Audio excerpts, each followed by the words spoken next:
Tem que abrir a banca. Deixa eu pegar aqui a ata.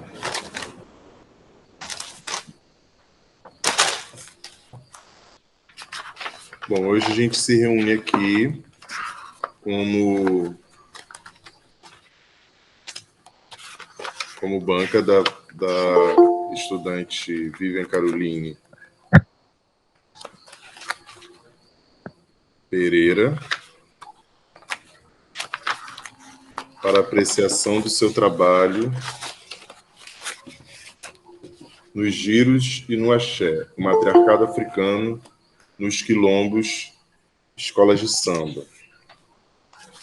É um trabalho de conclusão do curso Hererebá, que é curso em Educação das Relações Étnico-Raciais no Ensino Básico, do Colégio Pedro II. Eu, na qualidade de orientador e presidente da banca, faço as boas-vindas à candidata ao título de especialista, Vivian Caroline Pereira, da Silva Pereira, desculpa, e também a sua banca de avaliação e aos demais presentes. Compõe a banca de avaliação a professora Cláudia Alexandre, que é da PUC São Paulo, e também a professora Aline de Oliveira do Carmo, que é do Colégio Pedro II. Então, a gente pode dar início. A Vivian vai ter 20 minutos de apresentação da sua pesquisa, do seu TCC, e depois a gente dá prosseguimento com a fala das demais membros da banca. Não sei se é isso. Melhorou? Beleza. Sim, agora tá ok. Então, vou iniciar aqui a apresentação. Um salve aí para a Só para Estel. vocês me auxiliarem. Tá dando eco ainda? Oi? Tá dando eco ainda? Já melhorou, já melhorou. Não, melhorou. Ah, tá. Vamos lá.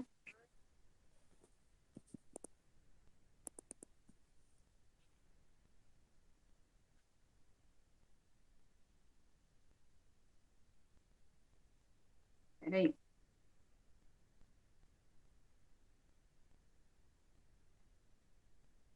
É porque não está aparecendo aqui para mim compartilhar minha apresentação. Então, agora. Peraí. Vamos ver se vai.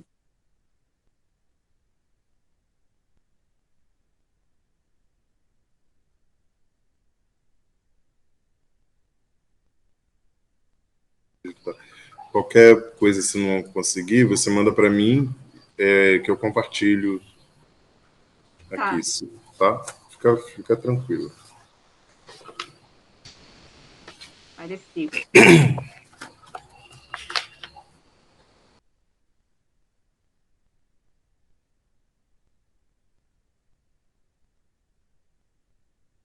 Não. Foi, né, gente? Tá aparecendo. Então, vamos lá. Boa noite a todos os presentes. O meu trabalho tem título Nos Giros e no Axé, o matriarcado africano nos quilombos e escolas de samba. Ele foi orientado pelo professor doutor Osmar Soares da Silva Filho. Bem, vamos lá.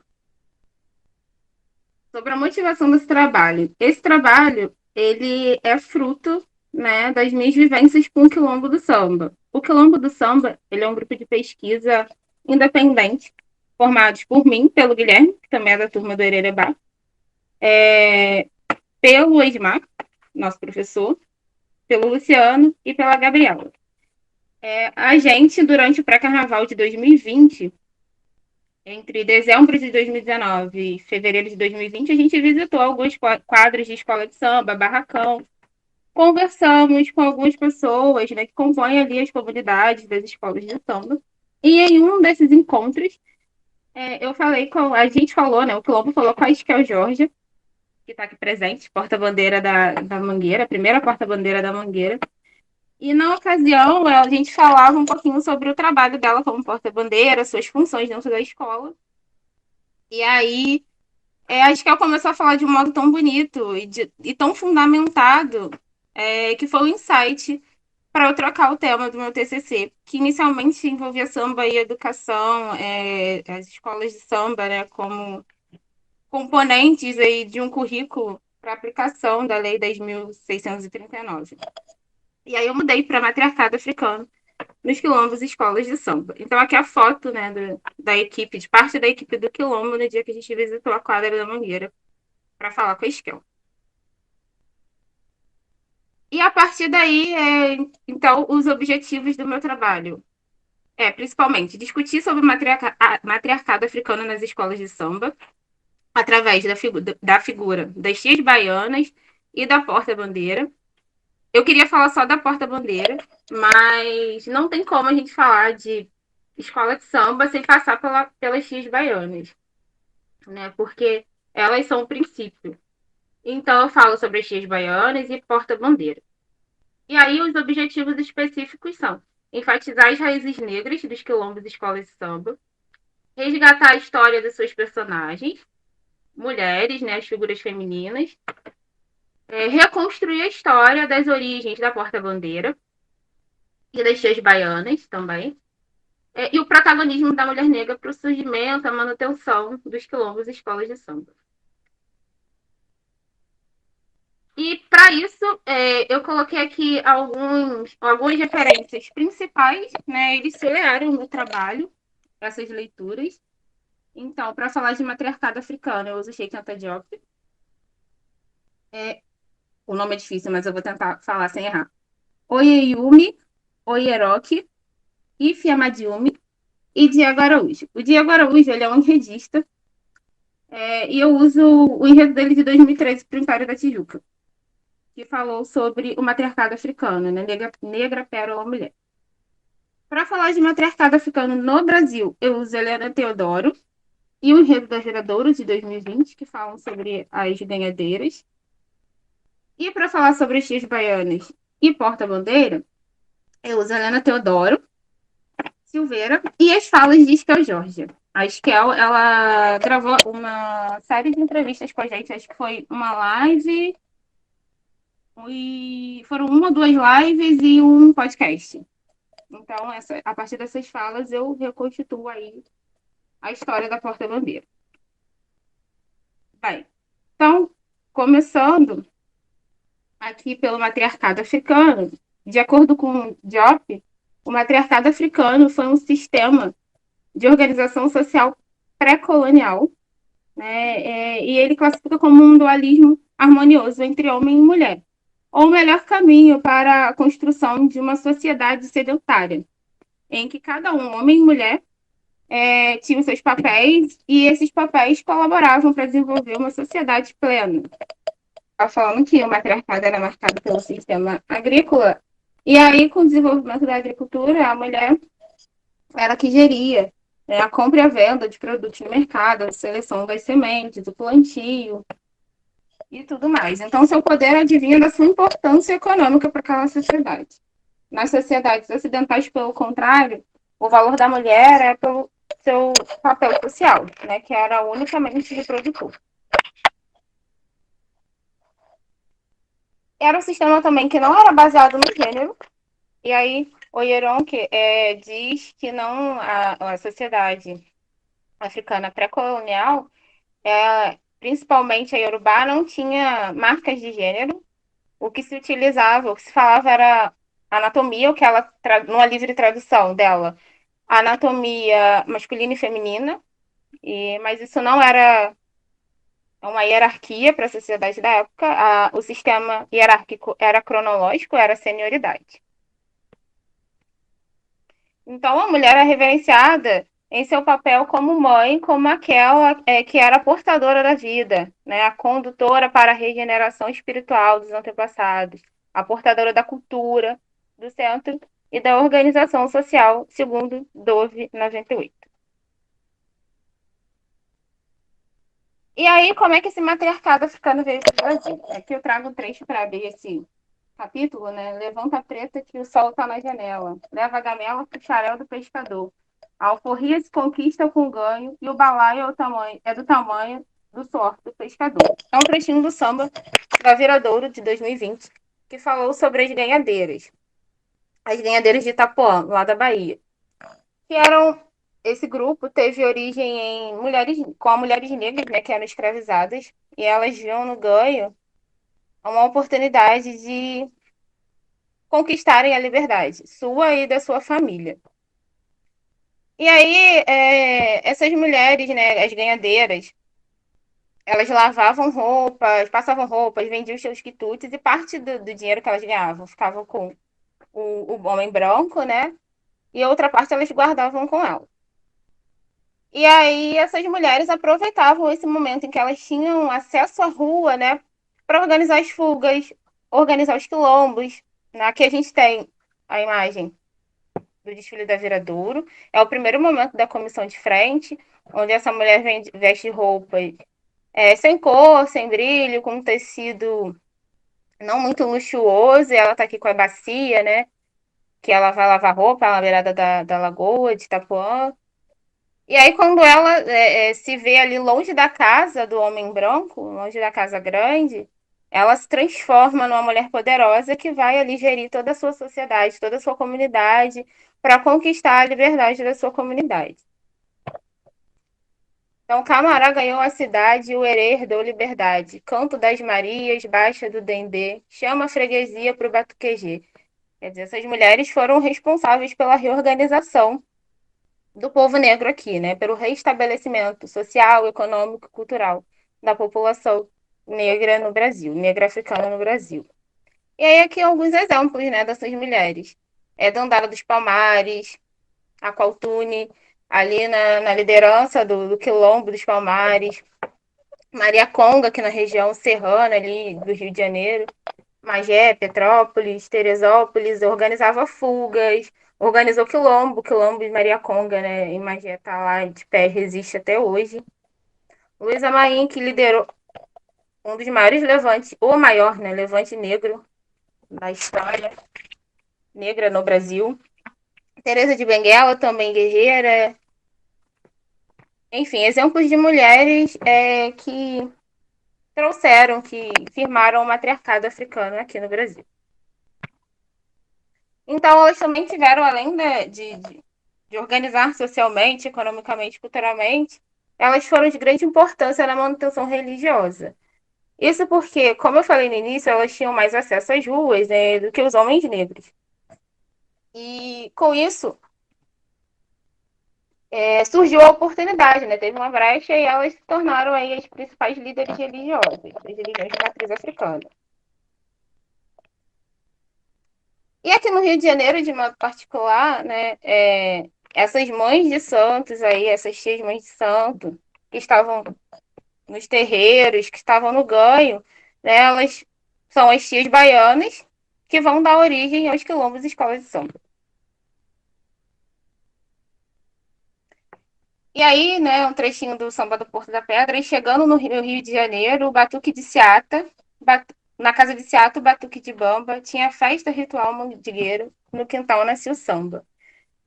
Então, foi através dessas mulheres, que mais tarde, né, foram denominadas X-baianas, é que nasce o samba e os quilombos escolas de samba.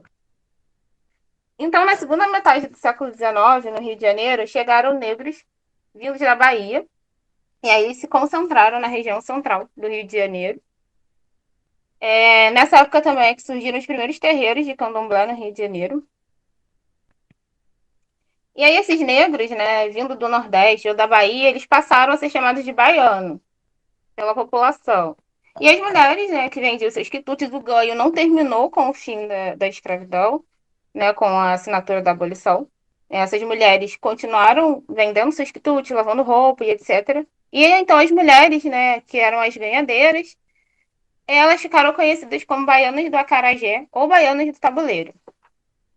E depois, mais tarde, né, as tias baianas.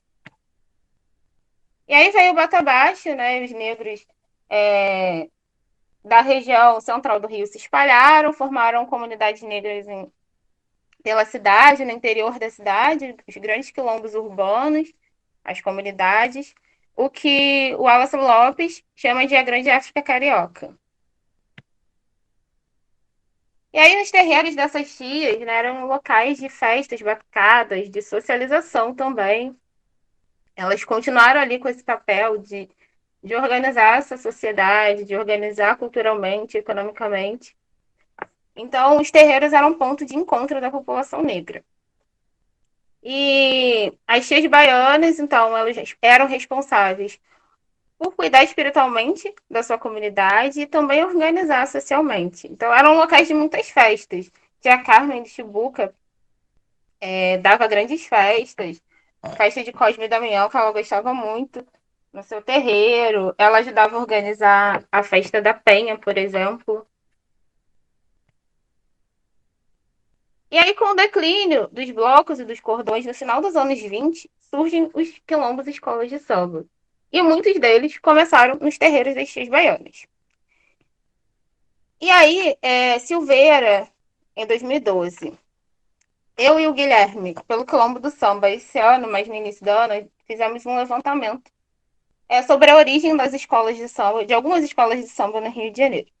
E aí a gente achou o seguinte: a Deixa Falar, né, tida como a primeira escola de samba do Rio de Janeiro, teve como sua matriarca Mãe Mariana, Dona Benedita e Tia Iá, a Mangueira, Tias Fé e Tomásia, Império, Vovó Mariana, Maria Joana e Tia Eulália, dentre várias outras mulheres. O Império aí teve um grande número de mulheres na sua formação. A Portela, Dona Martinha, Dona Neném, Dona Doroteia e a Mocidade Tia Chica. Não tem foto de todas elas, principalmente da Deixa Falar e da Mangueira e Portela, porque são arquivos muito antigos, então não tem imagem gravada dessas mulheres. Mas elas eram mães de santo, zeladora de santo, e deram origem ali, por exemplo, em Mangueira, né? Tia Fé e Tomás aos primeiros blocos do morro, aos primeiros ranchos do morro, e a partir desses blocos, desses ranchos, é que surge no terreiro de Tia Fé a Mangueira.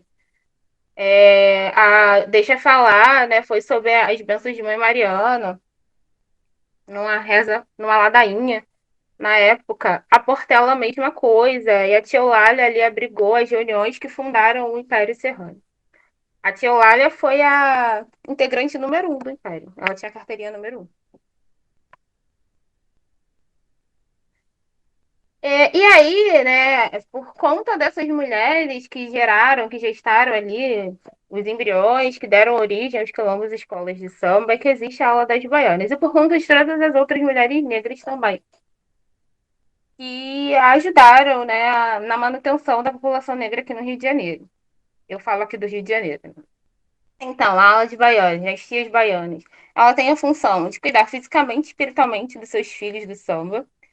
E aí, pegando a Hieronc, né, 2016, que falam que as mulheres são entidades socioespirituais, as IAs. Então, as baianas são as IAs das suas comunidades, né? E elas giram, né, para espalhar o axé, para espalhar a energia vital para todos os componentes da escola de samba. Então, gira, no Kibundo, em gira, e significa caminho. Então, elas giram abrindo caminho para essa comunidade passar. E aí, eu trago aqui, a gente tem um ritual da lavagem do Sapucaí, ano passado. Foi um dia chuvoso, mas as tias baianas estavam lá firmes e fortes para lavar Sapucaí e abrir os caminhos para o início do carnaval. E aqui foi o início, um dos primeiros ensaios lá no Mangueira. Deixa eu dar uma passadinha aqui. E aí, olha, as tias vêm defumando toda a quadra.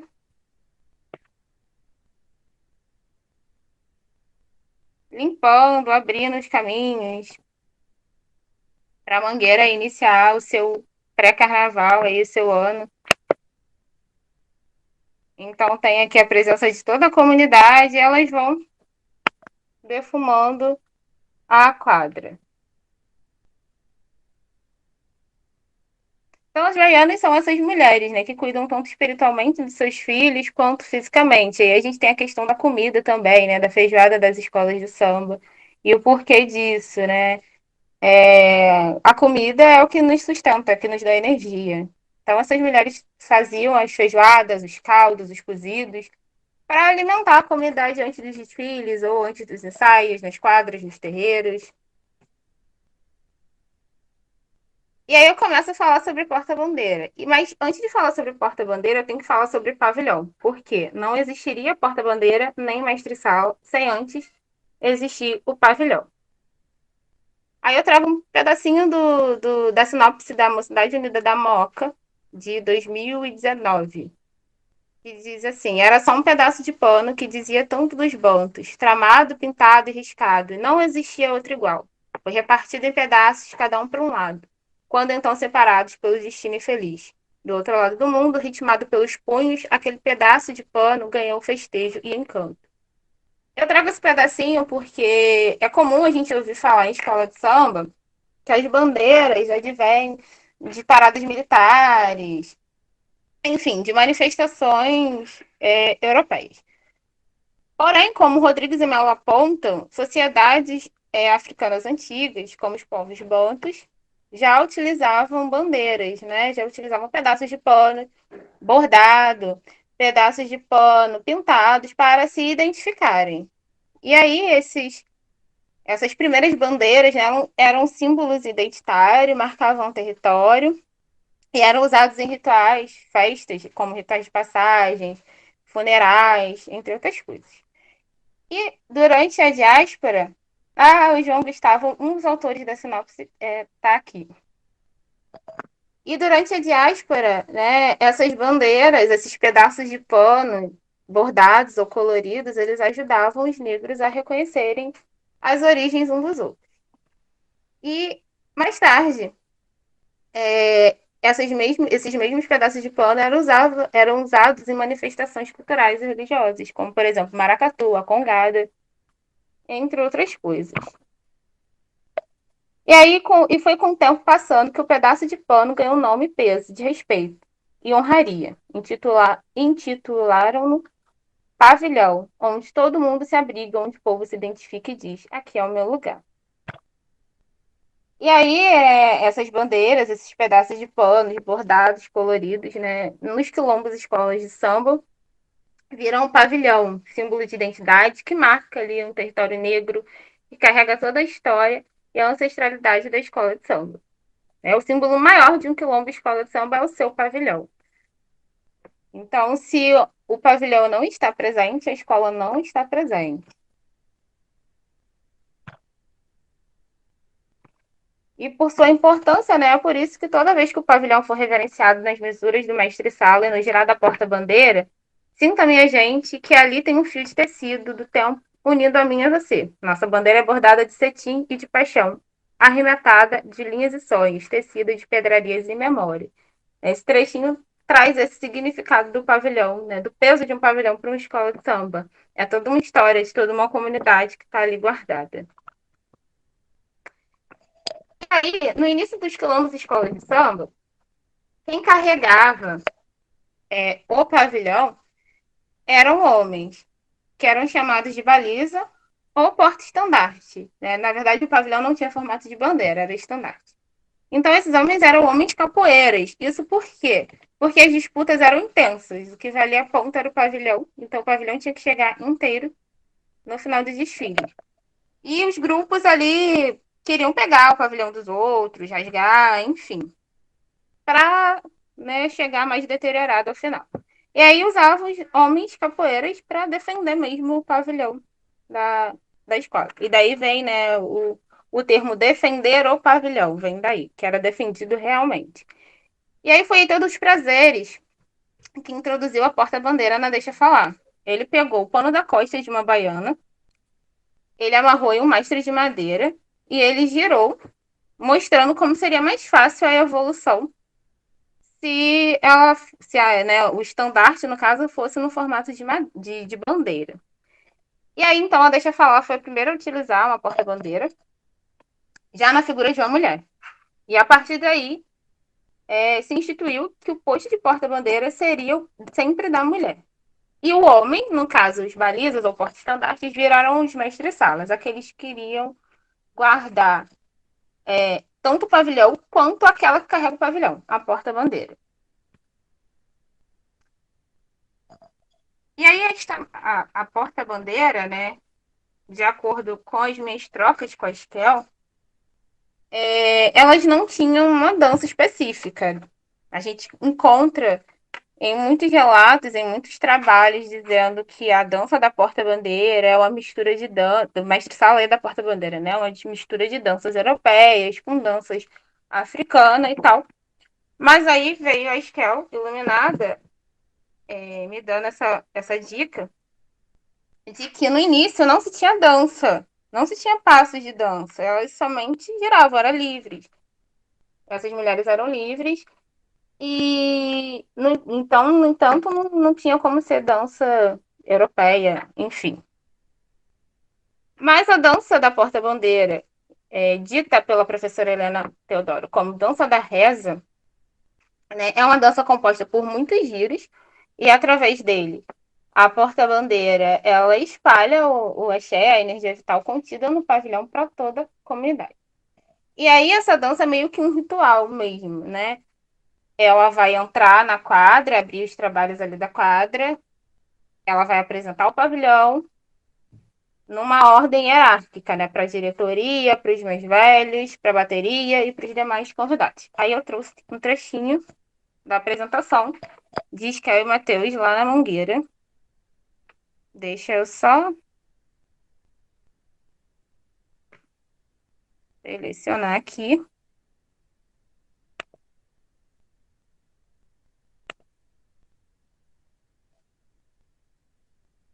Então, é uma sequência de giros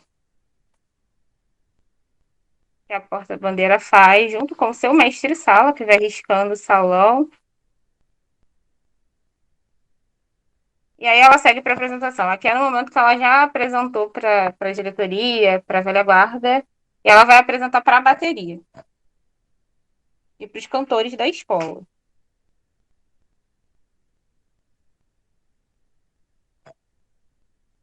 E aí eles saúdam também a bandeira e vão levar até o palco. Repare que quando eles se apresentam, diversas harmonias ficam na frente aqui das pessoas, né? Meio que abrindo mesmo o caminho para o pavilhão e a porta-bandeira girarem livremente pela quadra da escola.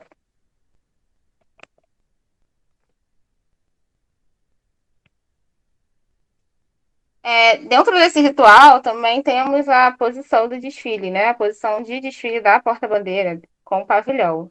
Geralmente, antigamente, isso é mais comum, né? À frente da bateria. Por que à frente da bateria? Porque ela vinha ali, né, junto com o pavilhão, captando toda a energia que emana do sol e espalhando para toda a comunidade. E hoje, o que é mais frequente é ver à frente da escola, abrindo os caminhos para toda a comunidade passar. A Helena Teodoro também fala que essa posição de desfile é um marco, porque o pavilhão e a porta-bandeira vão funcionar como a bússola, né, um referencial para a comunidade, apontando o caminho, né, a ser seguido durante o cortejo da Sapucaí. Sobre as funções da porta-bandeira, então, ela guarda a ancestralidade e a energia vital da escola. Então, através dos giros, ela espalha o axé do pavilhão. Ela guia a comunidade ao empunhar o pavilhão, essa questão, né, de servir como referencial. Ela vai preservar também a memória da escola e vai apontar o caminho a ser seguido no futuro. Então, ela guarda o passado, ela preserva essa memória passada, ela é o presente, ela se faz presente e aponta um caminho para o futuro. E representa toda a comunidade. Junto com o pavilhão, ela passa a ser o rosto da comunidade. É o corpo que representa todos os corpos que compõem ali o Quilombo Escola de Samba, o seu Quilombo Escola de Samba. Além disso, também tem uma responsabilidade social quando ela se torna o rosto da escola de samba, né?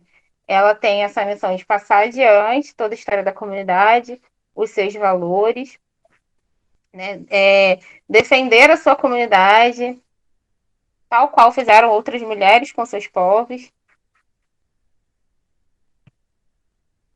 E dessa mulher é exigido um comportamento, né? Quando ela se torna o rosto da escola de samba, ela é a referência da escola de samba. Haroldo Costa diz que a porta-bandeira é a primeira dama da escola, né? Então, dela é exigido o comportamento mesmo de uma grande rainha, de uma grande mulher. Ela é o exemplo dos exemplos da escola de samba. O uso de uma roupa, né, adequada. Então, existe a roupa do ensaio, a roupa do desfile, a roupa do ensaio de rua, do ensaio do dia a dia. Geralmente são vestidos não muito curtos, sempre ali na altura do joelho, vestidos rodados. E é exigido dela também o respeito com a comunidade e muita articulação social. Como ela é a cara da comunidade, né, ela tem que estar em contato com todos, ela tem que conhecer seus filhos, ela tem que circular ali no meio dos seus. E aí, concluindo, então, assim como as baianas, as portas-bandeiras também são tidas como IA para os quilombos e escolas de samba, né? Então, elas são uma categoria socioespiritual relacionada com a matripotência, ou seja, elas vigiam pelo bem-estar e pela preservação da sua prole, que no caso toda a comunidade escola de samba, quilombo escola de samba. Elas representam ainda as mulheres de favela, é um conceito introduzido por Nilza Rogéria, em 2018, né? Aquela mulher que carrega a energia transformadora e criadora para sua comunidade. É a continuação do matriarcado africano no Brasil e as portadoras das memórias coletivas das comunidades negras. E é isso, gente, que são alguns referenciais que eu usei, tanto no trabalho quanto para esta apresentação. E muito obrigada a todos. Obrigado você por esse trabalho lindo. Muito bom. Bem, eu sou suspeito também, até porque tem vários desenhos meus ali no meio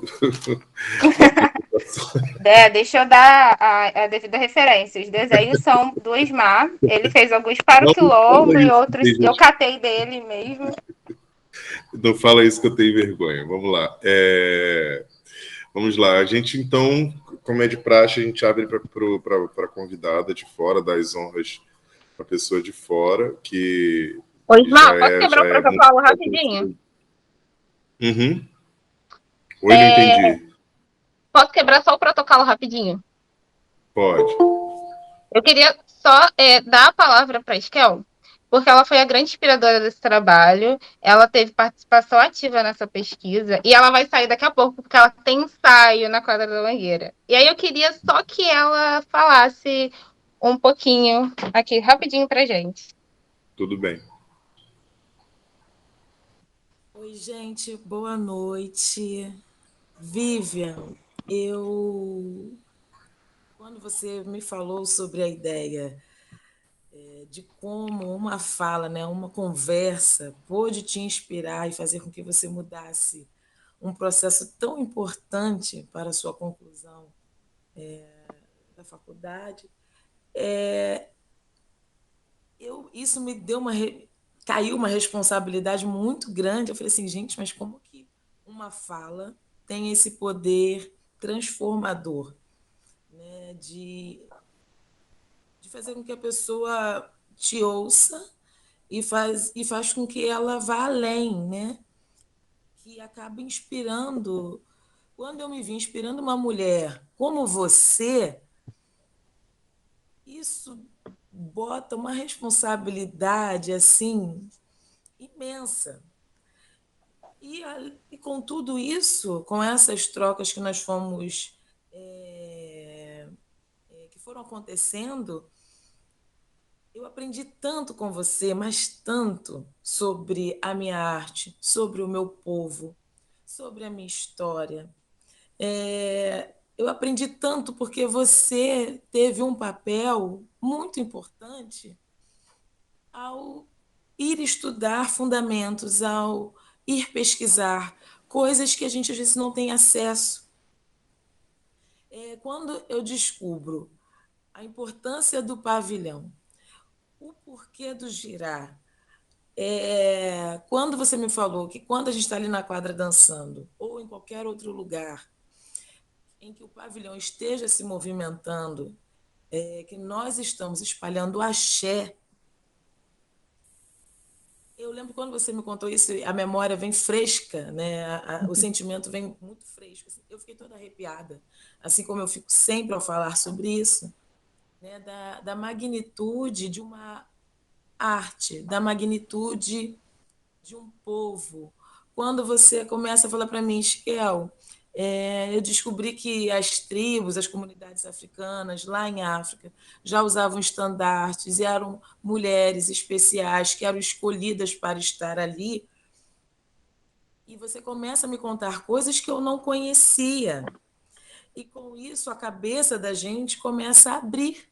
E aí a gente começa a pensar, né? Porque a história do carnaval ela foi escrita nada contra, e que bom que algumas pessoas se predispuseram, né, a escrever sobre o carnaval carioca e sobre as suas origens, mas escreveram daquilo ali que eles conheciam e sem muita profundidade. E hoje a pandemia teve muitas coisas ruins, mas eu costumo falar, e como eu conversei muito com você, ela permitiu que a gente parasse e prestasse atenção no que estava acontecendo. Que às vezes na correria do dia a dia a gente não tinha tempo de lutar ou de combater falas que eram colocadas de forma erradas ou equivocadas. E a pandemia fez com que a gente tivesse esse tempo para ler, estudar, se conhecer, conhecer a sua história, conhecer o seu povo e as suas origens. E você me abriu esse caminho, um caminho que eu já tinha vontade de entender melhor. E então, quando a gente começa a falar sobre que você começa a abrir minha cabeça e a gente começa a falar da importância da mulher porta-bandeira, de ser uma mulher, o porquê de ser uma mulher, a questão espiritual, a questão ancestral, porque em África era uma mulher que que tinha essa função tão importante de representar o seu povo. E quando os nossos aqui, né, que é quando uma das nossas conversas, eu não sei se essas conversas foram em algumas lives, que a gente fala se lá pós-abolição as mulheres brancas elas já não eram respeitadas, elas já não tinham direito, elas já não tinham voz, elas não podiam votar, elas só a mulher era só para gerar e para casar, para manter um status, dar um status para o homem branco por ser casado. Imagine para a mulher negra recém-liberta. Nós não tínhamos nada. E quando a mulher normal, a mulher branca já não poderia ir para a rua. Então, quando a mulher negra pode ir para a rua, pode participar dessa manifestação cultural, e numa das nossas conversas, a gente falou assim, cara, foi a hora que o nosso povo falou assim, agora nós vamos resgatar as nossas origens, né? A nossa história de como nós fazemos para podermos passarmos adiante as nossas tradições. Então, assim, se tem essa manifestação cultural nossa aqui, vamos pegar uma mulher, a mais especial, que nos represente para ser a portadora do nosso símbolo, né, da nossa gente. E aí que a gente fez essa transição, e depois eu conversando, porque eu escrevi depois um artigo com o Milton Cunha sobre a porta-bandeira mulher contemporânea, essa mulher atual. E conversando com o Milton, eu fiz o Milton parar e analisar ele. Isquel, você tem razão. Não tinha como antigamente, porque tinha essa história de que a primeira porta-bandeira era um homem. E aí eu comecei, através de uma conversa nossa, e eram coisas que estavam inquietas em mim, eu comecei a questionar com o Milton essa, essa questão, porque assim, Milton, se na Mangueira, em 1950 e 60, não podiam desfilar gays, você acha mesmo que lá, pós-abolição, um homem negro ele ia se vestir de mulher e dançar como mulher. E eu comecei depois lendo coisas sobre a origem do carnaval e a gente foi descobrindo que ah, não tinha dança. Antes o que era julgado era só o pavilhão. O pavilhão é que tinha que chegar, o pavilhão que chegasse ao fim daquele percurso, daquela brincadeira inteiro, intacto, dava o título de campeão para aquele grupo. Então, por isso que tinha essa luta tão violenta em torno do pavilhão, para roubar, para estragar, porque o pavilhão que chegasse mais destruído ao fim daquela brincadeira perderia pontos. E então, por um bom tempo, o pavilhão era avaliado, o tecido, como ele era bordado. Depois a gente passa a ser julgado pela fantasia, que numa das nossas conversas, que a gente para refletir como que uma pessoa dá para um movimento negro, quando vai definir a roupa de um casal de mestre-sala e porta-bandeira, fala que ele tem que vestir, a roupa tem que reportar a corte do século XIX, um movimento negro, cultura negra, de pessoas negras oriundas de favela, de comunidades.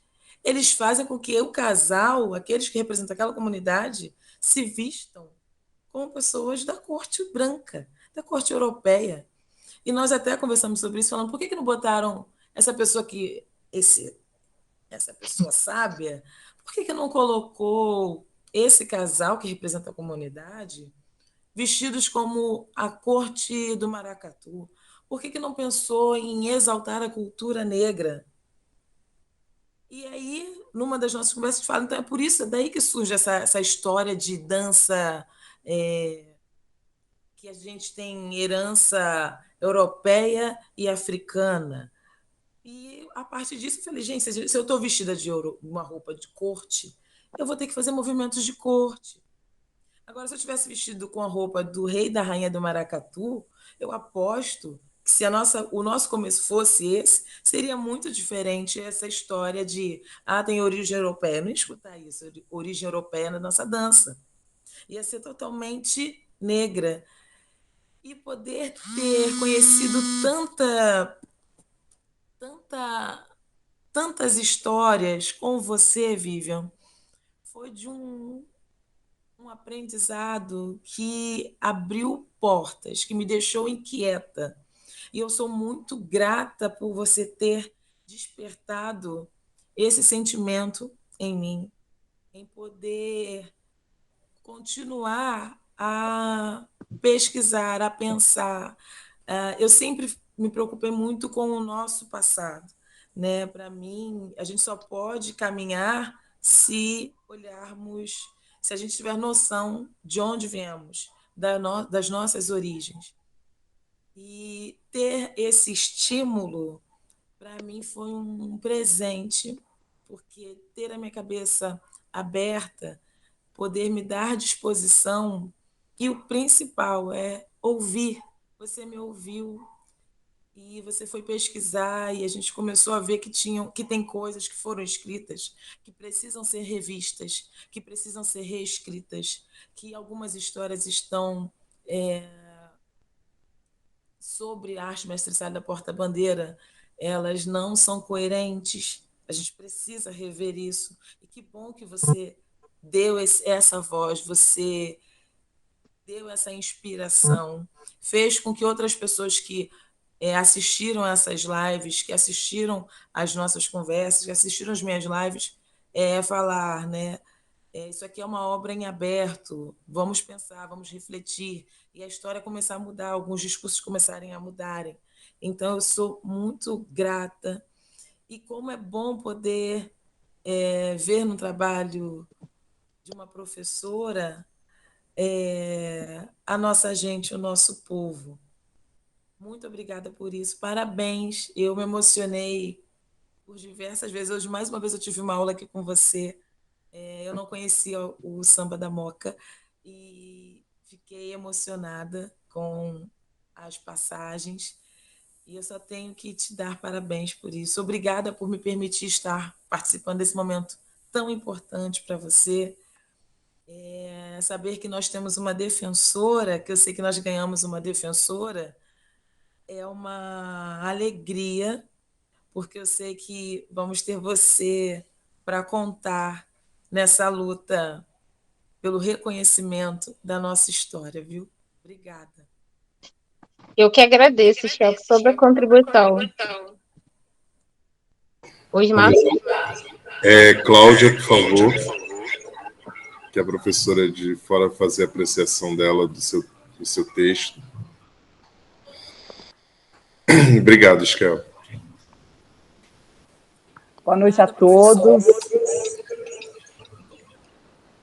Eu acho que eu também estou com eco, né? Melhorou? Melhorou.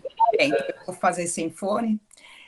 Primeiro, eu queria agradecer o convite da Vivian, do professor Osmar, né? Esse grupo Quilombo, que já me acolheu em outras atividades e me prestigiou com o livro que eu lancei esse ano. Então, com muito afeto, com muito carinho que eu recebi o convite e aceitei também.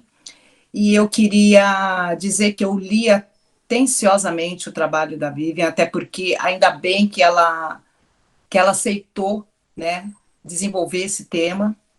E esse tema, para mim, é muito caro, porque eu trabalho com a questão das mulheres, do feminino nas escolas de samba, na constituição das escolas de samba, a questão da revisão da história e a presença da mulher, não só nos terreiros de samba, mas também nos terreiros das tradições de matrizes africanas. Então, toda vez que eu leio um trabalho, um artigo, eu fico muito, muito, muito contente, porque é uma forma da gente fazer novamente justiça a partir das nossas vozes, das nossas escritas e trazer essas memórias, e muitas delas que estão apagadas, e o trabalho da Vivian traz isso para nós.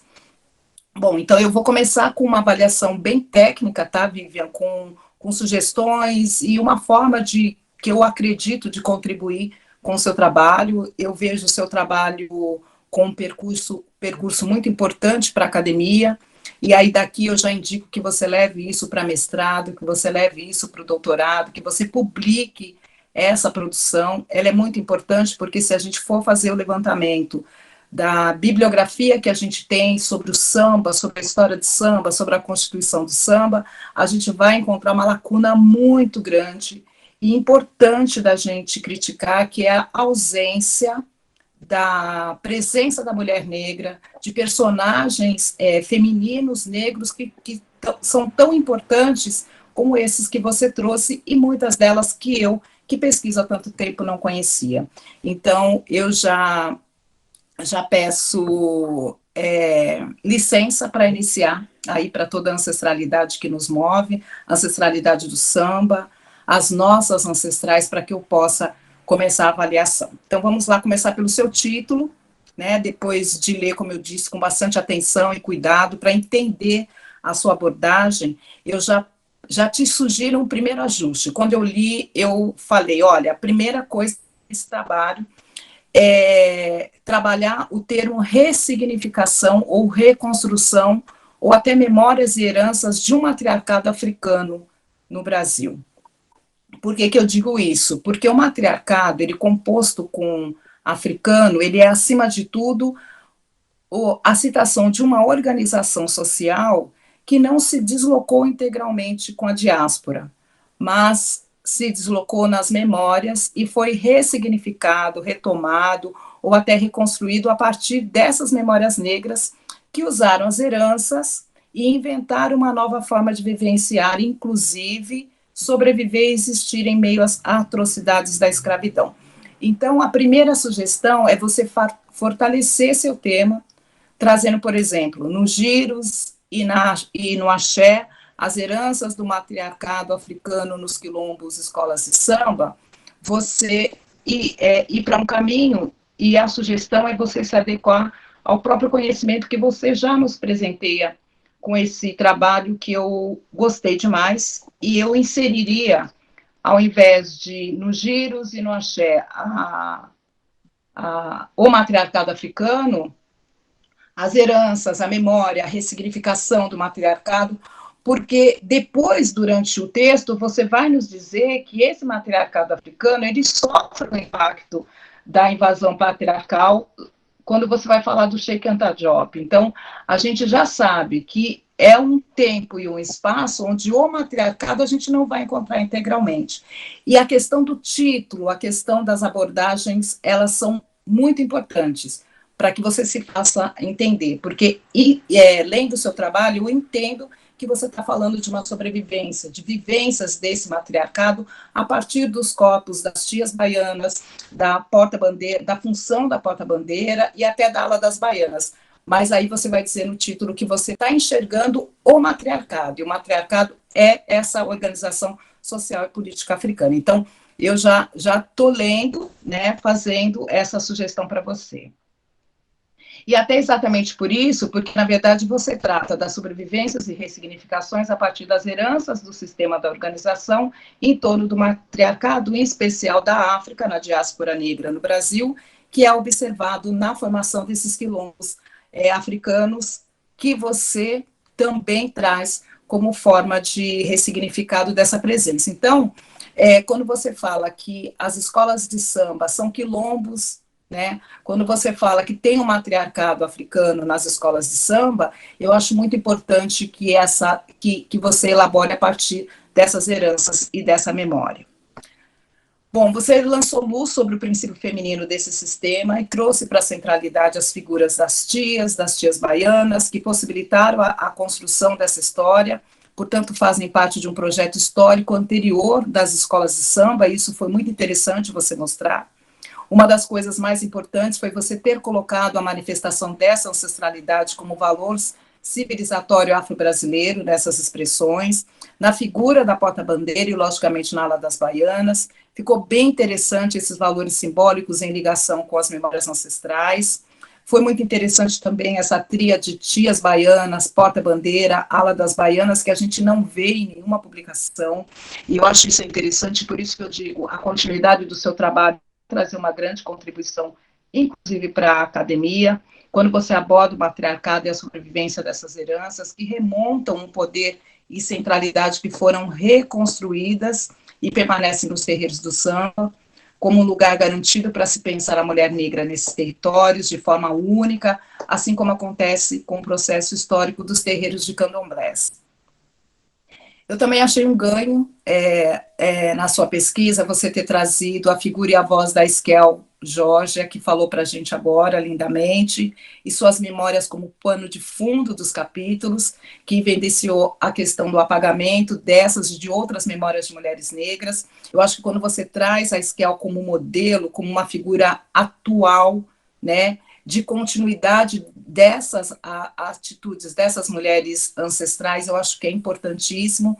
Depois, no final, eu quero até fazer uma pergunta exatamente sobre essa figura que a Esquel representa no seu trabalho, e dar voz, né, mostrar a personagem negra, nominar esse personagem como você fez com essa primeira porta-bandeira da Mangueira, foi importantíssimo, e é isso que a gente tem trabalhado, inclusive, a partir das escrevivências de Conceição Evaristo, que diz que as escrevivências não é só o ato da gente escrever sobre as nossas histórias, mas lançar luz sobre essas histórias que estão apagadas. E aí eu te dou super parabéns, foi incrível a gente ver, né, como você trouxe, além das narrativas, você traz um modelo e dá voz a uma mulher negra e dá voz a uma herança, né, dessas ancestrais. Eu achei isso muito bonito no seu texto.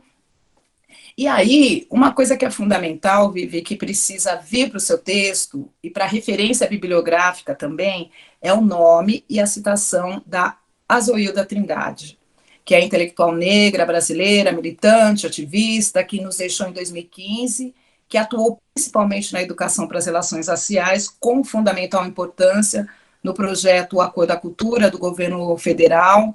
A Azoilda foi fundamental para os anais da construção da Lei 10.639, de 2003, que deixou um legado, e esse legado foram as categorias dos valores civilizatórios que você usou no seu trabalho.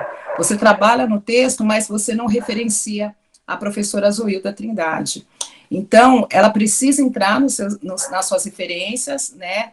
a autoria das ideias, e ela dá essa ideia para você com essa contribuição dela, a autoria das ideias é obrigatória em qualquer pesquisa, principalmente porque a partir dela se surgem as nossas próprias elaborações. Então, eu acho que é importantíssimo que você traga e dê autoria e diga que as suas elaborações a partir dos valores civilizatórios afro-brasileiros vêm de algum lugar. Inclusive, você cita 7 dos 10 valores que ela construiu, que são secularidade, religiosidade, corporeidade, musicalidade, memória, que você não citou, mas memória você usa bastante nesse trabalho, né? Ancestralidade, cooperativismo, que você cita somente comunitarismo, oralidade e a energia vital, que é o axé, que você também usa, né? Esse axé que as baianas levam para a avenida, o axé que você fala do pavilhão, que a porta-bandeira espalha portando o pavilhão na avenida. Então, é importante que você situe e traga para o seu trabalho. A professora Zuilda, inclusive, eu acho que tem 3 textos fundamentais para a sua abordagem, que você pode usar, já que você trabalha com o ensino básico, né? O Racismo no Cotidiano Escolar, que ela lançou em 1994, a Formação da Imagem da Mulher Negra na Mídia, que ela lançou em 2005, e tem também uma coletânea que ela organizou, que se chama Africanidades Brasileiras e Educação, onde você vai encontrar discussão sobre os valores civilizatórios afro-brasileiros. Bom, então agora eu vou te falar sobre o objetivo do trabalho, o que eu achei. Eu observei a questão da discussão sobre o uso do termo matriarcado africano, como eu já falei, onde você fala em resgatar a história das personagens e mostrar os pontos ocupados exclusivamente por mulheres nas escolas de samba, como tendo origem no matriarcado africano. O que eu acredito, e aí eu vou justificar porque que eu acho que você precisa ajustar, é porque você deixa a impressão de que esse modelo foi completamente transferido para os quilombos escolas de samba, quando, na verdade, é preciso falar de ressignificação, como eu já disse, considerando, primeiramente, o impacto que essas organizações matriarcais tiveram em África, que sofreram com a invasão colonial, que você fala, quando você cita o Cheikh Anta Diop, o desmantelamento da humanidade de homens e mulheres e crianças negras com o processo da escravidão, e o deslocamento forçado que resulta na diáspora negra, além do longo período entre o início da sociedade escravista, as lutas e resistências que ocorreram até a formação dos quilombos, os agrupamentos, as negociações entre os séculos XVI e XIX, quando a gente vai ter as mulheres negras protagonizando essas redes de solidariedade, que são os terreiros de candomblés, e depois a gente vai ter outras denominações, mas primeiramente dos candomblés, e depois as Irmandades Negras, para finalizar nas agremiações carnavalescas. O que eu estou justificando é exatamente a minha sugestão, né? E para você entender que se você o matriarcado africano, é como se você desconsiderasse que ocorreram impactos e que houve transformações nessa forma de matriarcado, que ele era africano, e quando ele se transporta nos corpos de mulheres negras para o Brasil, e de homens negros também, porque homens e mulheres participavam dessas sociedades matriarcais africanas, ele vai sofrer ressignificação, ele vai sofrer transformações, e aí é importante porque você fala dos valores civilizatórios que só foram possíveis de serem construídos porque houve necessidade de ressignificar, de atuar com as memórias negras para que houvesse essas organizações, e como você traz muito bem, o Quilombo Escolas de Samba, que eu também quero falar com você depois sobre o uso dessa categoria.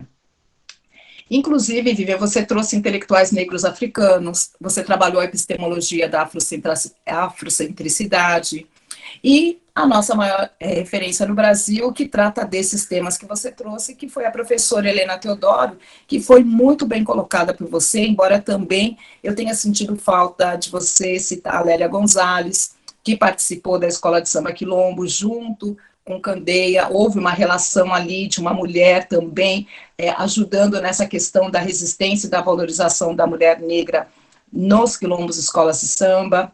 Ela escreveu Festas Populares no Brasil, a doutora Jurema Werneck, que trabalhou recentemente, publicou, né, recentemente a pesquisa Samba Segundo as Ialodês, falando das vivências, da invisibilização, da participação das mulheres negras na constituição dos sambas e das escolas de samba. Acho que elas vão enriquecer seu estado da arte, seu referencial teórico, que talvez nem precise ser no ajuste desse trabalho atual, mas quando você for pensar num mestrado, num doutorado, na publicação dessa pesquisa, que você dê uma robustez aí, na referência, inclusive, dessas mulheres negras que são o seu estado da arte e que podem se tornar também referencial teórico para você. Bom, para finalizar ainda em relação ao matriarcado, eu acho que essa permanência que você defende, ela não pode ter uma perspectiva de algo estanque, se considerarmos a própria visão e percepção de mundo negro africana, a circularidade, o movimento constante do viver negro para recontar a sua própria história ao longo do tempo. O próprio Sheikh Anta Diop, que você referencia, e é realmente um dos trabalhos mais importantes sobre a África pré-colonial, ele fala da existência das organizações matriarcais com suas diferenças e da destituição dessas organizações pela ação do patriarcado euro-ocidental. E seria importante, reforçando, que as transformações fossem consideradas para que você não defenda uma hipótese já superada. Outra ideia é tratar esse matriarcado que localiza nas escolas de samba um matriarcado afro-brasileiro, ou até trazer a socióloga nigeriana Oyeronke Oyumi, que você também referencia, que ela utiliza matripotência, né, que é o que a gente vai ver na atitude das tias baianas, na função ancestral das portas-bandeiras e das baianas da ala das baianas. Sua pesquisa é muito importante, eu acredito, inclusive, que esses acréscimos você pode apostar nesse trajeto acadêmico que eu disse. Sabemos que a literatura do samba, Vivian, ela a Esquel ainda falou na fala dela, ela é uma literatura machista, hétero, brancocêntrica, né? Razão pela qual seria bem importante você investir nessas biografias que você traz, e lança a luz na história particular de mulheres negras no samba, que praticamente não existem, são invisíveis, e você pode perfeitamente, com a sua pesquisa, disputar nesse mercado aí que, além de machista, invisibiliza o corpo da mulher negra, né? Antes de eu entrar na parte final da minha avaliação, eu acho que também preciso incluir duas, três questões, e eu acho que a primeira seria, Vivian, que eu não encontrei no seu trabalho, uma explicação sobre o uso do termo quilombos escola de samba. Não que eu precise que você explique para mim, mas a gente está falando em leitor. Então, se você pega um leitor distanciado dessa sua atitude política, militante pelo samba, né, que a gente conhece qual que é o objetivo do grupo de estudo de vocês, a gente fica sem saber por que ela usa o termo quilombos escolas de samba, né? Se socialmente a gente usa somente escolas de samba. Então, eu acho que você poderia fazer um parágrafo aí respondendo, né, e explicando para o seu leitor esse uso, que é político, que é um posicionamento seu, enquanto pesquisadora negra, mas que precisa ser explicado. Você já explicaria, acho que na introdução, e aí fica mais fluida a leitura, né? Eu, como leitora, né, e, logicamente, examinadora da sua pesquisa, eu fiquei aguardando, né? Daqui a pouquinho ela vai falar o que são quilombos, escolas de samba, ou por que ela usa esse termo, né? Que é uma categoria, e aí a gente entende que caminho você quer levar usando, mas ele não pode ficar solto. E, inclusive, seria pedagógico, né? Você dizer, olha, quilombos, escolas de samba, é um grupo de estudo no Rio de Janeiro que atua com esse termo porque nós queremos retomar, a gente quer resgatar, a gente quer trazer essa origem negra para a escola de samba, que tem todos os problemas aí de apropriação, de expoliação, a gente sabe todos os problemas que estão intrínsecos no uso do termo quilombos, escolas de samba, e ele precisa ele precisa estar. Até porque você precisa, seria importante você explicar onde surgiu essa categoria, por que você usa, se tem algum referencial ou um fundamento que te ancora, e eu acho que esse é um acréscimo importante. Rapidamente, no capítulo 1, eu achei muito interessante você trazer o conceito de matricentricidade e a maternidade coletiva para dialogar com a sua ideia de matriarcado africano ali, inserido, né, na questão da escola de samba. Muito bom também a forma que você aponta como as narrativas dos sambas e enredos abordaram esse tema nos desfiles. Eu acho que foi muito rico. Você trouxe as memórias de Luísa Maim, Teresa de Benguela, Aqualtune, Dandara de Palmares, da Dona Maria Conga, que foram exaltadas nos enredos das escolas de samba no Rio de Janeiro, Aqualtune, que foi em São Paulo, na Mancha Verde, né? Fazer essa ligação entre as duas praças foi bem importante. Eu acho que ficou bem rico você colocar como elas foram inseridas nessas narrativas. Eu acho que o ganho deste capítulo foi você inserir a ligação com a religiosidade também, e esse matriarcado negro presente na fundação das escolas de samba, a partir das mães de santo, das rezadeiras que participaram da fundação das principais escolas de samba do Rio de Janeiro e estão invisibilizadas nas narrativas escritas e orais, né? E você trouxe pelo menos 6 escolas de samba, e eu tenho certeza que muitas escolas de samba no Rio de Janeiro e em São Paulo nasceram desse útero mítico que a doutora Helena Teodoro diz, de uma mulher, né? E sobre a proteção e a reza dessas mulheres ligadas à ancestralidade. E aí eu gostaria de nominar aqui a Dona Maria, a mãe Mariana, da Deixa Falar. Você fala da Dona Neném e da Dona Martinha, que eram africanas na fundação da Portela, da Tia Fé, da Tia Tomásia na Mangueira, a Tia Eulália na Império Serrano e a Tia Chica na Padre Miguel, entre outras. E eu acho que isso é muito importante. No capítulo 2, você aborda o legado das tias baianas, consegue ajustar o trajeto. Aqui sim fica bem posicionado que você está falando de transmissão de saberes vividos no sistema matricêntrico, mas o título já fala, não, aqui você vai encontrar nos quilombos escolas de samba o matriarcado Nagô. E aí só no capítulo 2 que eu falei, tá, aqui ela fala que são heranças, né, e não mais um matriarcado africano, mas tem que tomar um cuidado porque no primeiro capítulo, inclusive, você usa a perspectiva da cultura iorubá, da África Ocidental. E no capítulo 2, você já salta falando de um matriarcado do sistema banto. E aqui parece que você deixa eles num pé de igualdade que o único pé de igualdade ali é a mulher no centro, é a maternidade no centro, mas são culturas diferentes. Então, você referenciou ali o Sheik Anta Diop, e aí quando você vai falar de um matriarcado relacionado às tias baianas no capítulo 2, você traz também a origem e a tradição banto, que é super importante, porque a gente sabe quanto a cultura banto e a tradição banto, ela foi inferiorizada pelas narrativas coloniais, e aqui você traz ela para o centro. Achei muito importante, e aí só precisava delinear melhor esse salto, né? Ou dizer, né? São diversas, né? São culturas importantes, origens importantes desse nosso afro-brasileiro. Mas ficou muito legal. Quando você fala da Deixa Falar, com a raiz com o Molocô, né? Com essa raiz congo-angola, e só não pode deixar parecer que são a mesma coisa, que o matriarcado herdado da cultura iorubá é uma coisa, e o matriarcado herdado dessa cultura banto é uma outra coisa, mas sem sobrepor um valor sobre o outro. Eu gostei muito da página 31, quando você resume o matriarcado no samba, e como o sagrado e o profano, eles andam lado ao lado, né, o sagrado e a ludicidade, porque fazem parte desses valores civilizatórios que você trabalhou.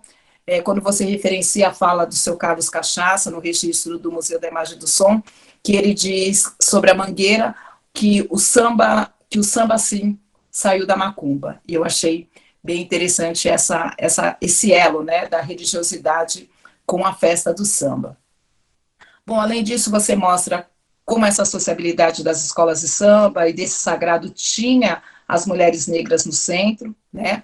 O samba, o jongo, o rancho, blocos e macumbas, e não apenas a Praça 11, né? Então você amplia, né, essa história do samba e tira ela dessa história única, né, dessas narrativas que impuseram para o sambista, né, impuseram para uma história do samba, que o samba nasce, ele se constrói e ele está ali confinado ao que aconteceu na Praça 11. Foi importantíssimo, mas não era só a Praça 11, inclusive você traz para nós que isso já estava anterior, porque tinha ali a cultura banto.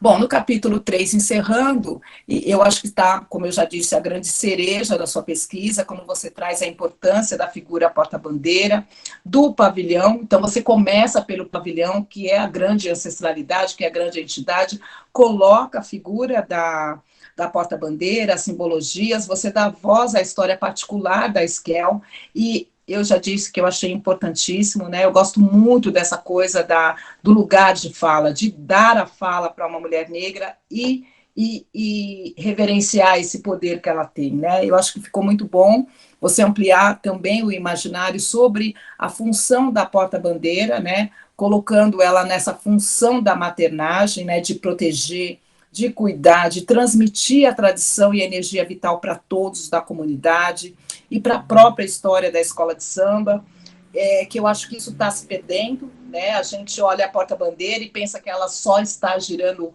o pavilhão e que ela tem que ser elegante, que ela não pode sambar, aquela coisa que a gente fica muito no padrão dos comentários da televisão, né? O que é a porta-bandeira? Ah, a porta-bandeira não pode sambar, tem que ser elegante, o pavilhão não pode enrolar, então fica resumido numa dançarina. Ela é além da dançarina. E aí você traz essa importância para a porta-bandeira. E, novamente, quando você... E aí a gente já vai para a conclusão, né? Eu reforço que eu acho que falta você ajustar, que é direcionar a forma como o matriarcado africano ele foi reconstruído a partir dessa transmissão, das lutas, das resistências, que estão na força desse princípio feminino ancestral que você trouxe tão bem das tias baianas, nessa continuidade da função da porta-bandeira e da ala das baianas. Eu acho que é só um ajuste, né, de uma leitora, de uma pesquisadora, né? Eu trabalho com isso e trabalho com esse feminino, com esse princípio feminino na constituição dos sambas e das escolas de samba, e digo que eu fiquei muito emocionada de ler esse seu trabalho, né, a sua dedicação, a sua apresentação primorosa, muito bem ilustrada. Parabéns também ao Osmar aí pelas ilustrações e parabéns pela pesquisa, Vivian. Obrigada novamente pelo convite e obrigada a todos. Obrigado, professor Osmar, e saudar aí a professora Aline, que também faz parte da banca. Muito obrigada, gente. Muito obrigado pelas apreciações, professora Cláudia. Agora vamos à Aline do Carmo Oliveira, Oliveira do Carmo, perdão. Aline Cristina Oliveira do Carmo, professora de filosofia do Colégio Pedro II, tem agora a palavra para fazer suas considerações. Boa noite para todo mundo. Boa noite, Esquel, Vivian. Acho que a Esquel está saindo, né? Acho que por isso que ela... Sim, tranquilo. Obrigada, gratidão pela sua presença e contribuições para esse trabalho incrível. Agradeço muitíssimo a Vivian e ao Osmar por terem proporcionado esse trabalho, esse registro histórico, que vai muito além de um registro histórico, né? Que é trazer essas vozes para um trabalho nesse nível de especialização, mas que visa também contribuir tanto para esse processo de formação de professores quanto para a nossa educação em sentido amplo. Eu saúdo a professora Cláudia Alexandre, que eu não conhecia.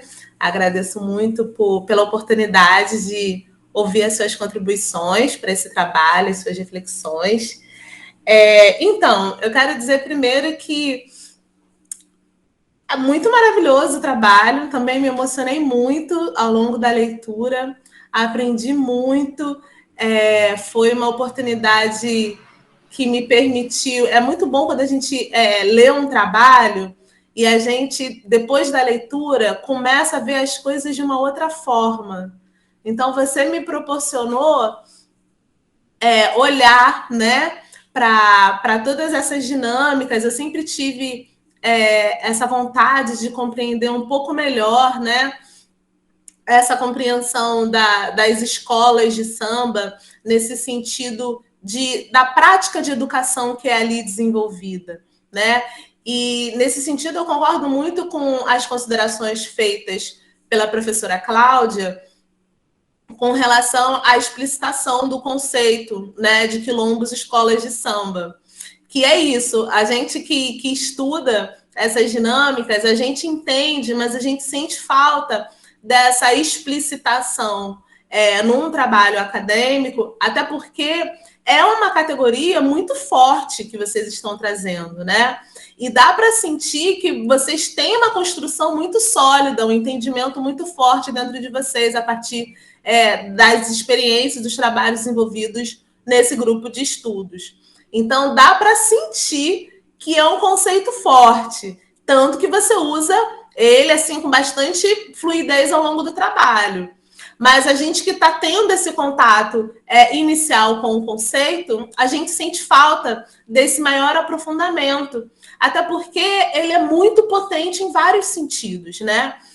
Não apenas para essa compreensão específica, né, das escolas de samba como um tal, mas também para um aprofundamento, né, do sentido de quilombo, do sentido do processo do quilombismo, do sentido de uma educação quilombista, né? Porque você trouxe nesse trabalho justamente diversas experiências e práticas de educação quilombista, né? Práticas educativas emancipatórias que podem contribuir tanto para o aspecto dessa educação formal, institucional, mas também práticas de educação próprias de territórios negros africanos.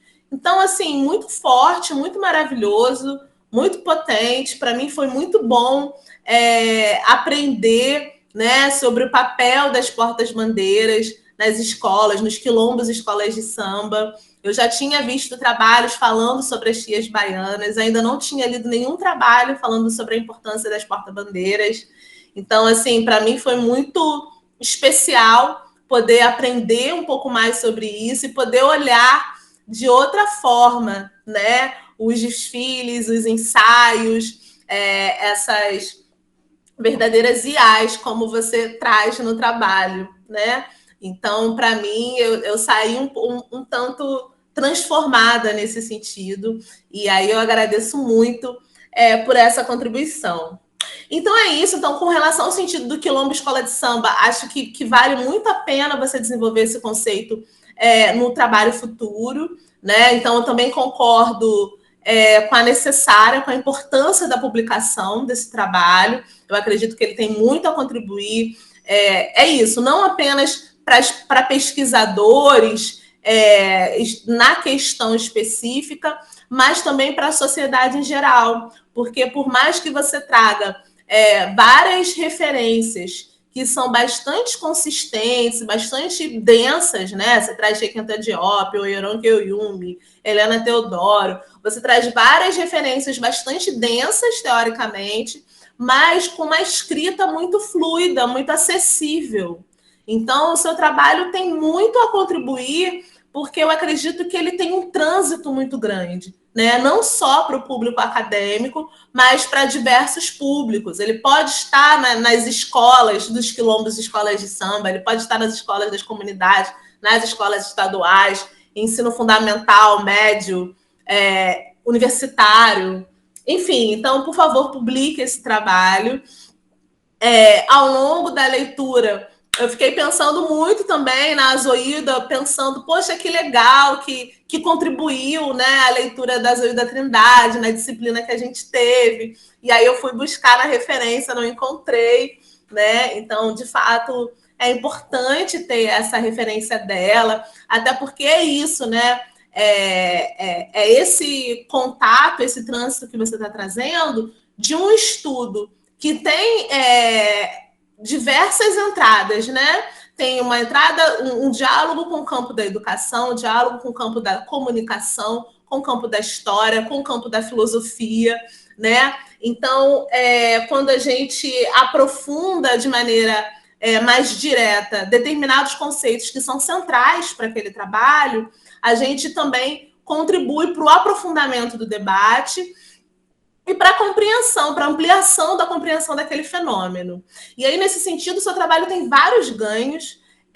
Achei muito excelente a maneira como você enfrenta debates difíceis, né? Então, você está enfrentando debates que me parecem que são polêmicos, né? Sobre essa questão da porta-bandeira ser uma mulher, sobre essas possíveis críticas das exigências de comportamento das portas-bandeiras. Então, você assume um posicionamento explícito em temas difíceis, de maneira muito bem fundamentada, teoricamente, e também no diálogo com as pessoas que vivenciam essa realidade diretamente. Então, é um trabalho muito bem fundamentado nesses temas difíceis.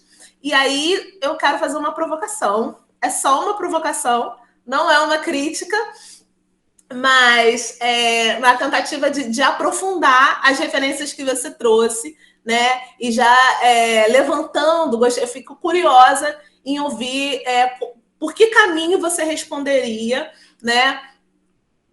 Se você recebesse um questionamento nesse sentido, né? Que você assume um posicionamento com relação à importância das portas-bandeiras serem mulheres, sim, porque elas são a continuidade desse valor civilizatório de base africana, que é o matriarcado.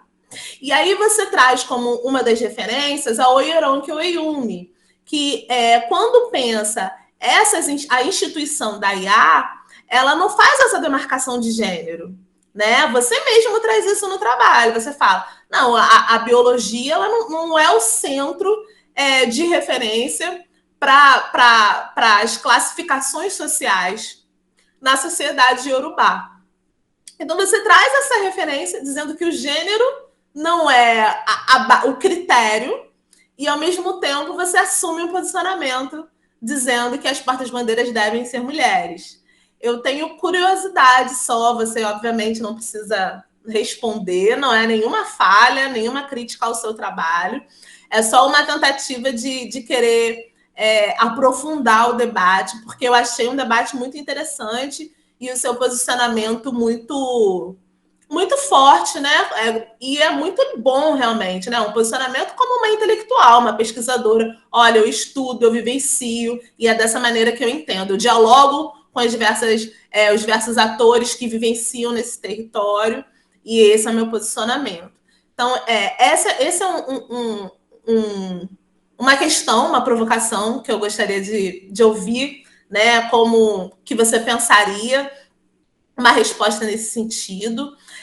E a outra questão que eu gostaria de pensar com você também é só provocação, tá? De novo, não é nenhuma crise, seu trabalho é magnífico, eu poderia ficar muito tempo trazer mais elogios, sem dúvida nenhuma, ao seu trabalho, mas eu só estou aproveitando esse momento para, né, se a gente tem essa oportunidade de dialogar.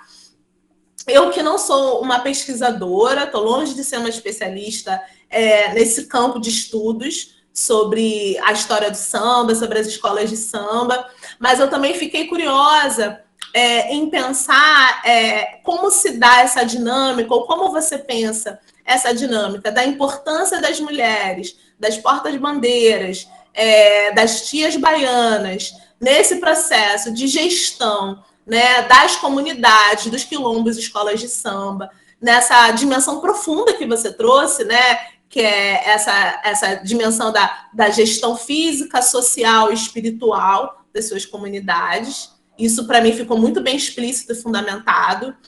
Eu fiquei curiosa se, em alguma medida, você vê que essa importância das mulheres também se faz presente, visível, na gestão administrativa dos quilombos e escolas de samba. Porque, pensando nessa estrutura mais burocrática que a gente vê, né? Na direção administrativa, na presidência, se você vê essa relação, se você não vê essa relação, né? Porque eu acredito que isso também pode dialogar com as considerações que a professora Cláudia trouxe com relação a essa perspectiva de uma ressignificação do matriarcado, né? E não uma transposição total dessa instituição para cá, para a diáspora. E, por fim, então, queria dizer que os relatos que você trouxe, de fato, foram muito maravilhosos no terceiro capítulo. Foi muito incrível ver como você transita, né? Da análise teórica conceitual, da análise histórica, até a contemporaneidade para o diálogo com as tias baianas, com as portas-bandeiras.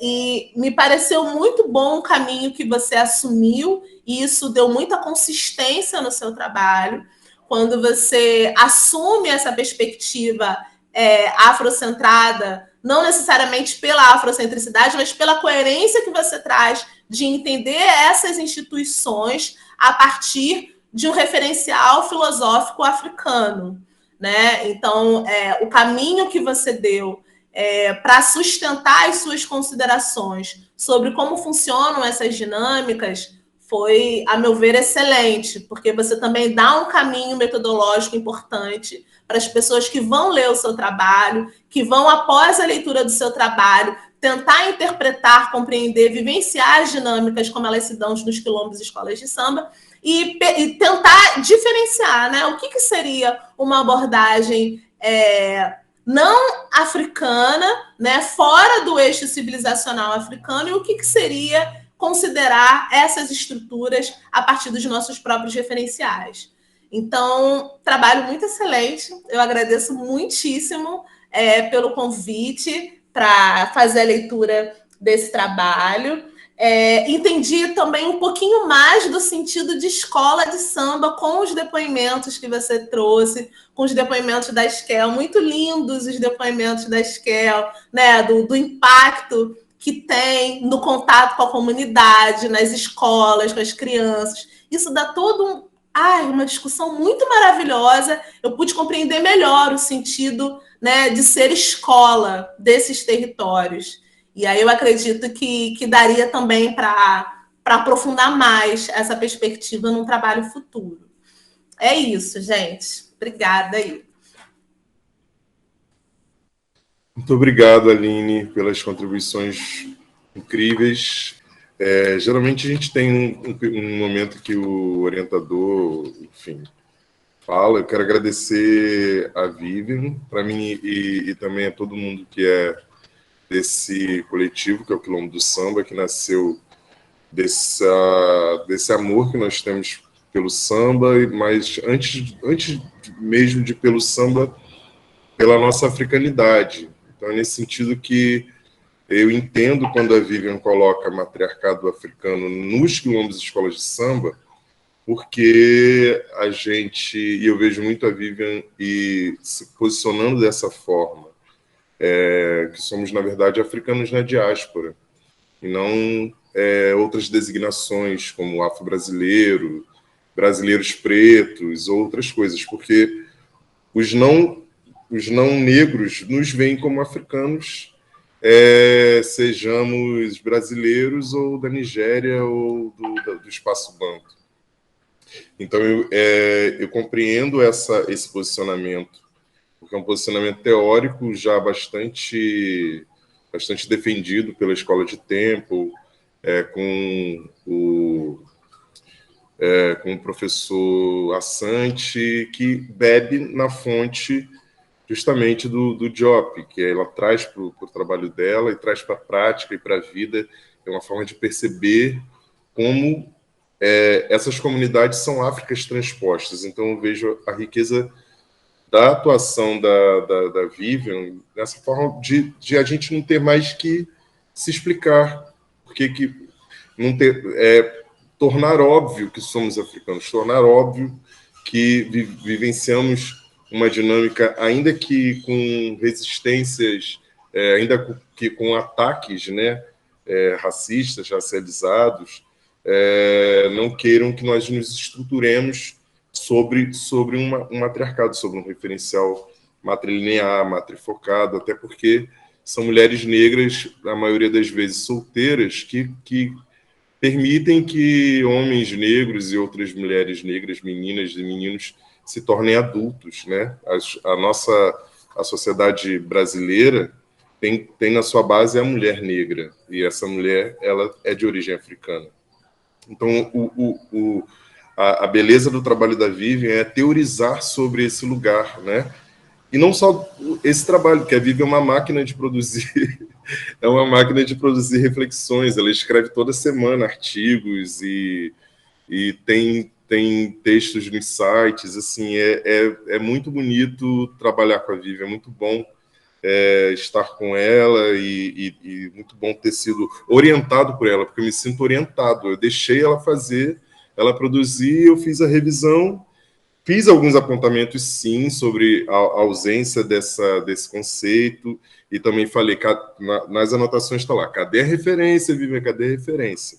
Enfim, são questões que passam, é um trabalho muito rico para uma especialização, estamos num contexto de uma especialização com foco na educação básica. Então, a Aline traz essa contribuição belíssima, dizendo como ela percebe que as escolas de samba são escolas. Eu acho que essa é a função de uma especialização voltada para a educação básica, né? Porque é ideal que isso aqui seja lido por professoras que vão dar aula nas escolas básicas e que tenham esse conhecimento e que possam levar esse protagonismo preto para a vivência dos alunos, né?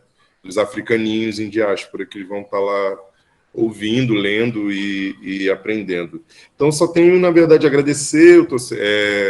Estou bastante emocionado, embora tenha aí uma forma meio dura de segurar minhas emoções, mas é um trabalho que eu me senti guiado, na verdade, e aprendi muito com a Vivian. Então, agradecer à banca pelas considerações, são muito pertinentes, concordo com muitas delas, e agora a gente vai tirar um tempinho.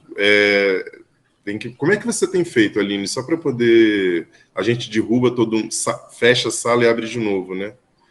Eu assisti uma vez, acho que é mais fácil você abrir um outro link. Aí vou eu, Cláudia, e você para outra sala, o pessoal fica aqui aguardando. Eu vou fazer aqui, então eu vou abrir um outro link e vocês continuem aí. A gente já volta. Bem, pessoal, voltamos.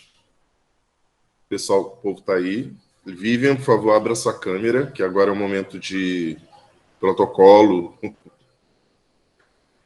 Quando a gente está lá no dia de defesa mesmo, eu tenho que ficar em pé, todo mundo fica em pé, canta o hino nacional, enfim, essas coisas todas. Mas aqui o que vale mesmo é a gravação, né? Vamos lá. Eu vou ler toda a ata e depois, se o pessoal quiser abrir aí para bater palmas, essas coisas aí, fica à vontade. Ata de defesa de conclusão de curso TCC. Às 18h30 do dia 9 de dezembro de 2021, vou ler de novo porque passou uma moto barulhenta aqui. Às 18h30 do dia 9 de dezembro de 2021, instalou-se a banca examinadora de defesa do trabalho de conclusão de curso intitulado Nos Giros e no Axé, Matriarcado Africano nos Quilombos, Escolas de Samba, da discente Vivian Carolina da Silva Pereira, matriculada no curso de especialização em Educação das Relações Étnico-Raciais, no ensino básico, sob orientação do professor Dr. Osmar Soares da Silva Filho. O trabalho não envolveu pesquisa com seres humanos, nos termos das resoluções CNS número 510 de 2016 e número 466 de 2012. A banca foi realizada de modo remoto em função das medidas de combate à propagação da Covid-19 e foi constituída pelos seguintes membros: presidente da banca, professor doutor Osmar Soares da Silva Filho, do Hererebá, Colégio Pedro II. Membro interno, doutora Aline Cristina de Oliveira do Carmo, Hererebá, Pedro II. Membro externo, professora doutora Cláudia Regina Alexandre, PUC São Paulo. A banca examinadora avaliou a defesa do trabalho de conclusão de curso apresentado, a conformidade teórica metodológica e a integridade ética da pesquisa, e após a arguição feita à candidata pelos membros que a compõem, teceu as seguintes considerações. A pós-graduanda atendeu aos requisitos para a titulação e ressalta a importância do seu tema de pesquisa, sua abordagem para a ressignificação do papel da mulher negra na sociedade brasileira e sua contribuição para a formação da mesma, ratificando a inclusão de referências no texto e a definição do conceito quilombos e escolas de samba, e por isso indica o trabalho para publicação aprovada. E aí eu fecho essa ata às 20h29. Parabéns, Vivian. Seja bem-vinda à categoria de especialista em educação das relações étnico-raciais. Muito obrigada, gente. Eu esqueci de falar no início, mas esse trabalho meu, ele faz parte de uma série de trabalhos que vieram do Quilombo do Samba e eles se complementam. É o meu trabalho, o do Guilherme, que também é aqui do Hererebá, que defende amanhã, e o da Gabriela, que também defende amanhã, que é da Rural, Universidade Rural do Rio de Janeiro. E nossos trabalhos seguem uma linha contínua, eles se complementam e vêm do Quilombo do Samba, que nasceu do contexto do Hererebá. Então, eu só tenho que agradecer ao Hererebá, todo o corpo docente, pela oportunidade, por abrir, por vocês não desistirem do curso. Hoje o Osmar me deu a notícia de que vai continuar, né, no próximo ano. Então, muito obrigada a todos vocês. Vocês foram fundamentais na minha formação como pessoa, como profissional da área da educação. Então, só agradeço e não desistam, porque esse curso marca um território muito importante dentro da formação acadêmica no Rio de Janeiro. E vocês são referência e serão para sempre para mim. Agradeço também ao Diego Araújo, que foi muito generoso comigo durante esse processo. Ele contribuiu aí com a sinopse desse enredo belíssimo do Império da Tijuca, que eu tanto gosto. O André Rodrigues, que estava mais cedo também, com o enredo da Moca, e a gente trocou muita figurinha no decorrer desse trabalho para falar sobre o pavilhão, porque não tem muita referência. Então, eu recorri a esses enredistas carnavalescos maravilhosos. E é isso, gente. Muito, muito obrigada. Estou muito feliz. É isso, gente. Vamos agora comemorar, né? Cada um em suas casas. Infelizmente, não é uma defesa presencial, mas é isso. Obrigado, professora Cláudia, que já deve estar por aí saindo. A ata está fechada. Deixa eu interromper aqui a gravação para não perder. E é isso, pessoal. Fiquem à vontade para depois dar um abraço na Vivian aí no privado dela. Tchau, tchau.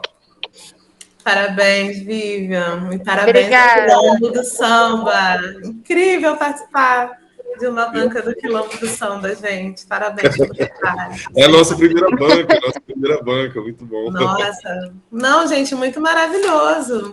Tá? Vocês estão arrasando realmente. Parabéns. Valeu, gente. Vou derrubar a sala. Tchau, tchau. Tchau. Como é que eu faço para derrubar a sala aqui? Gravação. Gravação.